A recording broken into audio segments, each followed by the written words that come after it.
is Atlantic and Gulf 3. Atlantic and Gulf 3 was built by Rogers Locomotive Works in Paterson, New Jersey in 1858 and is the 812th steam locomotive built by that factory and is a 440 American type steam locomotive.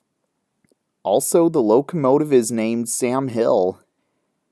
It was originally used for the Atlantic and Gulf to work at one of its logging plants, and this is the original number. This locomotive was one of the first locomotives bought by the railroad and was named Satilla, after the river of that name. Chartered in 1856, the Atlantic and Gulf crossed southern Georgia from Thomasville to Greenfield, where it connected with the Savannah, Albany, and Gulf Railroad onto Savannah. The two railroads that were consolidated in 1863. The locomotive was sold to the Savannah, Florida and Western Railway in 1879 and kept the number. Then, in 1889, was sold to the J.J. McDonough Lumber Company and was renumbered 110.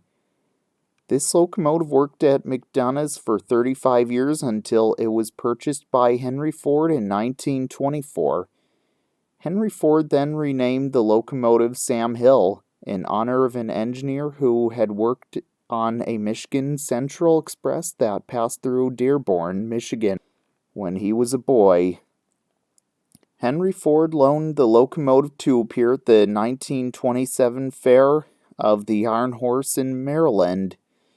Then he donated it to the Edison Institute in 1928, where it was renamed the President in honors of President Herbert Hoover when it was chosen to haul a set of specially built cars to the opening of the Institute. Also, the locomotive was put in the museum hall with the train display at the Henry Ford Museum in Dearborn, Michigan, and seen on display where it can be seen today.